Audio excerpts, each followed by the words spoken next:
Hi குட்டீஸ், இன்றைக்கி நம்ம சேனலில் 5th ஸ்டாண்டர்ட் சயின்ஸ் ஒர்க் புக்கோட ஆன்சர்ஸ் பார்க்க போகிறோம். இன்றைக்கி பார்க்கக்கூடிய லெசன் செகண்ட் லெசன் நமக்கு என்ன கொடுத்துருக்காங்க? பருப்பொருள் மற்றும் மூலப்பொருட்கள் பற்றின லெசன் தான். பாருங்கள், ஆன்சர் பாருங்கள்.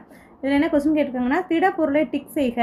திடமாக இருக்கக்கூடியது, நம்மளால் தூக்க முடியும், கையால் பிடிச்சி தூக்கக்கூடிய பொருள் எது அப்படின்னு பார்த்தீங்கன்னா பாருங்கள், மரம், சைக்கிள், இங்கே பாருங்க தொப்பி, இந்த மிட்டாய், வாழைப்பழம், கடிகாரம். இதெல்லாம் திடப்பொருள் தானேப்பா, நம்மளால் தூக்க முடியும். சரிங்களா? இதெல்லாம் பாருங்க, மற்றதெல்லாம் பார்த்தீங்கன்னா இது வந்து நீராவி, கொதிக்குது தண்ணி.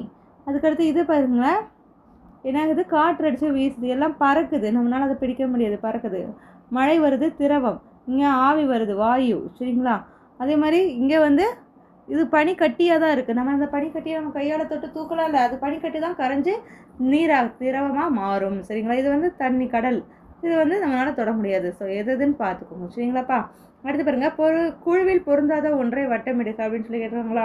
குழுவில் பாருங்கள், இதெல்லாம் திடப்பொருள், இது மட்டும் காற்று, நம்மளால் கையில் தொட முடியாது. இது அதே மாதிரி இதெல்லாம் திடப்பொருளாக இருக்குது, இது வந்து திரவமாக இருக்குது, மழை தண்ணி. இங்கே பாருங்கள், இதெல்லாம் திரவமாக இருக்குது பாருங்கள், மழை தண்ணீர், தேன், பால் இருக்குது, இது மட்டும் திடமாக இருக்குது. ஸோ இதுதான் பொருந்தாதது. சரிங்களா? நம்ம வீட்லேயே யூஸ் பண்ணுறோம்ல, திடப்பொருள் எது, திரவ பொருள் எது, வாயு பொருள் எது அப்படின்னு சொல்லிட்டு, அதுதான் இங்கே நம்ம வந்து வரிசைப்படுத்தணும். பாருங்கள், திடப்பொருள்னா மேசை, கதவு, பூட்டுன்னு சொல்லலாம். திரவம்னா பால், பழச்சாறு, தேநீர். வாயு பொருட்கள் வாகன புகை, நீராவி, புகை. சரிங்களா? அடுத்து பாருங்கள், கதையினை படித்து கோடிட்ட இடத்தினை நிரப்புகன்னு சொல்லி கேட்டுருக்காங்களா? கதையில் வந்து பாருங்கள், ராஜா என்ற பையன் வந்து அவங்க பேரண்ட்ஸோட என்ன பண்ணுறான், மலைப்பகுதிக்கு செல்கிறான். அதில் கொண்டு போகிறதுக்கு விளையாடுறதுக்காக பந்து, பலூனு, அப்புறம் வந்து சாப்பிட்றதுக்கு ஸ்நாக்ஸு, அது இதுன்னு எடுத்துகிட்டு போகிறான். சரிங்களா? இந்த பற்றியை பார்த்துக்கோங்க. இந்த பேராகிராஃபில் எதெல்லாம் திடப்பொருள், திரவப்பொருள், வாயு பொருள்னு கேட்டிருக்காங்க. அதை தான் நம்ம இங்கே எழுத போகிறோம். பாருங்கள், அதில் திடப்பொருள் எதுனா பந்து, இட்லி, மரங்கள், மரக்கட்டைகள். திரவப்பொருள்னா நீர், மழை, தேநீர், பழச்சாறு. வாயு பொருள்னா காற்று, புகை. சரிங்களாப்பா? அடுத்து பாருங்கள், இழைகள் அப்படின்னு சொல்லி கொடுத்துருக்காங்க. அந்த தலைப்பில் பொருத்தமானதை கோடிட்டு இணைக. இதை பார்க்கும்போது ஜன்னல் மாதிரி தான். நம்ம இப்போ வந்து ஜன்னல் அவ்வளோவா பார்த்தது கிடையாது. அந்த காலத்துலலாம் மளிகை கடையிலலாம் ஜன்னலை வச்சு கட்டி தருவாங்க தானேப்பா, அப்போ ஜன்னல். அதுக்கடுத்து பாருங்கள், இது வந்து பருத்தி ஆடையெல்லாம் பயன்படுத்துகிறோம்ல, இல்லை நம்ம காட்டன் ஏதாவது அடிபட்டுச்சுன்னா பருத்தி பஞ்சு வைக்கிறோம்ல, ஸோ பருத்தி. இது பார்த்திங்கன்னா, இது வந்து தேங்காய் நார். இந்த ப்ரஷ்ஷெல்லாம் யூஸ் பண்ணி க்ளீன் பண்ணுவாங்களேப்பா, தேங்காய் நார் வச்சு தான் இந்த மாதிரி ப்ரஷ்ஷெல்லாம் தயாரிப்பாங்க. சரிங்களாப்பா? அடுத்து பாருங்கள், பருத்தி துணியாக மாறும் செயல்முறை எப்படின்னா, பருத்தி வந்து இப்படி தான் இருக்கும் செடிகளில். பருத்தி செடி, இது பருத்தி செடியில் பருத்தி வந்து இந்த மாதிரி தான் இருக்கும். அந்த வந்து அதில் இருக்கக்கூடிய விதையெல்லாம் நீக்குவாங்க. அந்த பருத்தியில் வந்து விதை குட்டி குட்டியாக இருக்கும், அந்த விதையை நீக்குவாங்க. அப்புறம் பருத்தி இழை வரும், அந்த நூல் மாதிரி வரும், அந்த பஞ்சு ஆக்குவாங்க. அப்புறம் நூற்றல், பஞ்சை வந்து நூற்றல் மூலமாக நூலாக உருவாக்கிடுவாங்க. அந்த நூலை நெய்வதன் மூலமாக துணியை நமக்கு, பருத்தி துணியை நமக்கு உருவாக்கிடுவாங்க. அப்போ இதுதான் ப்ராசஸ். என்னது? பருத்தி பந்துகள், அடுத்து விதை நீக்குதல், பருத்தி இழை, பஞ்சு, நூற்றல், நூல், நெய்தல், துணி. சரிங்களாப்பா? அடுத்து பாருங்கள், மாமா வீட்டு திருமணம் அப்படின்னு சொல்லிட்டு கொடுத்துருக்காங்களா?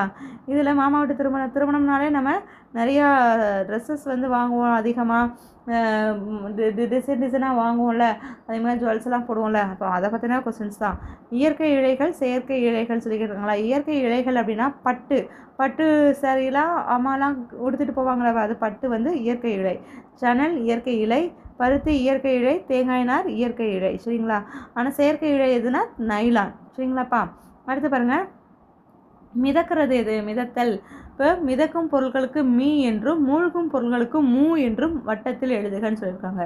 இப்போ கப்பல் மிதக்குமா மூழ்குமா? மிதக்க தானே செய்யும். இந்த கடலில் வந்து கப்பல் மேலாக மிதந்துக்கிட்டே இருக்கும் தானே, இப்போ அது மீ. இந்த மரக்கட்டை இந்த மாதிரி இதெல்லாம் மிதக்க தான் செய்யும். மரக்கட்டையெல்லாம் தண்ணியில் போட்டிங்கன்னா அது மிதந்துட்டு வரும். கல்லெல்லாம் தண்ணியில் போட்டிங்கன்னா என்ன ஆகும்? இப்போ இங்கேருந்து கடலுக்கே போட்டிங்கன்னா ஒரு கல் எடுத்து தண்ணியில் போட்டு பாருங்கள், நல்லா உள்ளே போயிடும். இதுவே மரக்கட்டையை போட்டு பாருங்கள், மிதந்துட்டு வரும். அதே மாதிரி பலூன் வந்து மிதக்கும், இலை வந்து மிதக்கும். இந்த நமக்கு வந்து ஆபத்து காலத்தில் அந்த ரிங் மாதிரி கொடுப்பாங்களே, போட்டிங்லாம் போனோம்னா அது வந்து நமக்கு தண்ணியில் மிதக்கும். சரிங்களா? அடுத்து பாருங்கள், கரையும் பொருட்களுக்கு மஞ்சள் வண்ணமும் கரையாத பொருட்களுக்கு சிவப்பு வண்ணமும் தீட்டுக அப்படின்னு சொல்லி கொடுத்துருக்காங்க. நம்ம கலர் பண்ணலாமா? பாருங்கள், சர்க்கரை வந்து கரையுமா கரையாதா? கரையும் தானேப்பா. அப்போ மஞ்சள் வண்ணம் வந்து சர்க்கரைக்கு அடிக்கணும். சரிங்களா? மஞ்சள் வண்ணம் அடிக்கலாமா? சர்க்கரைக்கு மஞ்சள் வண்ணம். அதே மாதிரி உருளைக்கிழங்கு வந்து கரையாது. மரத்தூள் வந்து கரையாது, உப்பு கரையும். கற்கண்டு வந்து கரையும். இங்கே பாருங்கள், கற்கண்டு. உருளைக்கிழங்கு என்னாகும், கரையுமா நமக்கு? கரையாது தானேப்பா. இப்போ உருளைக்கிழங்கு கரையாது, சிவப்பு வண்ணம். அரிசி கரையாது, மரத்தூள் வந்து கரையாது. மரத்தூள்லாம் போட்டிங்கன்னா தண்ணி கடியில் நின்றுக்கிறோம், சரிங்களா?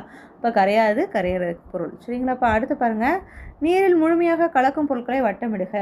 எலுமிச்சை சாறு தண்ணியில் போட்டோம்னா நல்லா நீரில் கலந்துரும். வினிகரும் கலந்துரும், பால் கலந்துரும். இந்த எண்ணெயெல்லாம் ஊற்றி பாருங்கள் தண்ணியில், அது மேலாக மிதக்கும், சரிங்களா? உள்ள தண்ணியில் நல்லா கலக்காது. அப்போ எலுமிச்சை சாறு, வினிகர், பால் இதுதான் கலக்கும், சரிங்களா? அடுத்து வளரறி மதிப்பீடு பார்க்கலாமா? பாருங்கள், படத்தில் காட்டப்பட்டுள்ள பொருட்களில் எது சரி அப்படின்னு பார்த்தீங்கன்னா, படத்தில் என்னது, சேர், ஒரு இரும்பு நாற்காலி கொடுத்துருக்காங்க. அதில் மூலக்கூறுகள் மிக நெருக்கமாக இருக்கும். இந்த மாதிரினா மூலக்கூறுகள்லாம் ரொம்ப ரொம்ப நெருக்கமாக இருக்கிறது தான் இது, ஏன்னா அப்போ தான் ஸ்ட்ராங்காக இருக்கும். அது மாதிரி பாருங்கள், அகில அவள் தோழிக்கு தாவர இலைகளான பொருட்களை கொடுத்தாள். அவள் கீழ்கண்டவற்றுள் எவற்றை கொடுத்திருப்பாள்? இப்போ தாவர இலை அப்படின்னா பருத்தி தான், பருத்தி துணி, பட்டு துணி. ஸோ இதை தான் கொடுத்துருப்பா. அடுத்து பாருங்கள், பருத்தியிலிருந்து கிடைப்பது எது? பருத்தி ஆடைகள். அடுத்து பாருங்கள், தவறான இதை நைலான், கம்பளி, போர்வைன்னு கொடுத்துருக்காங்க. இதுதான் தவறான இணை, சரிங்களா? அடுத்து, நாணயம் நீரில் மூழ்க காரணம் என்னன்னு கேட்குறாங்க. ஏன்னா நாணயத்தின் அடர்த்தி நீரின் மேல் நோக்கு விசையை விட அதிகமாக இருப்பதால் அப்படின்னு சொல்லி கொடுத்துருக்கோமா. இப்போ நாணயம் வந்து எடுத்தால வெயிட்டாக இருக்கக்கூடிய திங்ஸில் என்ன ஆகும், தண்ணிக்குள்ளே மூழ்கிடும், சரிங்களா? அடுத்து, மிதக்கும் பொருட்களை மட்டும் கொண்ட குழு எது? இதுதான்ப்பா. பென்சில் மிதக்கும், இந்த இறகு மிதக்கும், பனிக்கட்டி என்ன ஆகும், மிதக்கும், சரிங்களா? மிதக்கும்னா கரைஞ்சிடும். அடுத்து பாருங்கள், நீரில் கரையாத பொருட்களை மட்டும் கொண்ட குழு எதுனா, கல், மரத்தூள், ஆணி. இதெல்லாம் நீரில் கரையாது. கீழ்காண்பனவற்றில் எதில் மூலக்கூறுகள் மிக நெருக்கமாக அமைந்துள்ளன? செங்கல், சரிங்களா? நெருக்கமாக இருக்கணும். பாருங்கள், இதெல்லாம் திடப்பொருளில் தான் மூலப்பொருட்கள் நெருக்கமாக இருக்கும். திரவ பொருளையோ வாயு பொருளையோ மூலக்கூறுகள் வாயு பொருளெல்லாம் நல்லா விலகி இருக்கும், திரவ பொருளை சற்று இடைவெளி விட்டு காணப்படும். அடுத்து பாருங்கள், கீழ்காண்பனவற்றுள் நீரில் முழுமையாக கலக்கும் பொருள் எதுனா, இவை மூன்றும். எலுமிச்சை சாறு கலக்கும், பால் கலக்கும், வினிகர் கலக்கும். அடுத்து, பின்வரும் கூற்றுகளை ஆராய்ந்து சரியான பதிலை தேர்ந்தெடு. என்னது? ஒரு பொருளை கட்டமைக்க தேவைப்படும் பொருளை மூலப்பொருள். அப்புறம் கூற்று 2, நாற்காலி செய்வதற்கான மூலப்பொருள் மரக்கட்டை ஆகும். அப்போ ரெண்டுமே சரிதான், சரிங்களா? ஒரு பொருளை வந்து கட்டமைக்க தேவைப்படும் மூலப்பொருள் தான் என்னது, கூற்று 1. நாற்காலி செய்வதற்குரிய மூலப்பொருள் வந்து மரக்கட்டை. இப்போ மூலப்பொருள்னால் என்ன? ஒரு பொருளை செய்யக்கூடிய தேவையான பொருள் தான் மூலப்பொருள் அப்படின்னு சொல்கிறாங்க. இப்போ இதுக்கு உண்டான ஆன்சர்ஸ்லாம் பார்த்தாச்சு. இந்த ஆன்சர்ஸ்லாம் இங்கே எடுத்து மார்க் பண்ணிக்கோங்க. இப்போ 10வதுக்கு ஈனா இங்கே வந்து ஷேர் பண்ணணும். என்னென்ன ஆக்ஷன் இருக்கோ அதை வந்து இந்த இடத்துல கலர் பண்ணிக்கோங்க. ஓகே குட்டீஸ், இதோட இந்த லெசனுக்கு உண்டான ஆன்சர்ஸ்லாம் நம்ம பார்த்தாச்சு. இந்த ஆன்சர்ஸில் ஏதாவது டவுட்ஸ் இருந்துச்சுன்னா நம்ம கமெண்ட் செக்ஷனில் கமெண்ட் பண்ணுங்கள். Okay, thank you.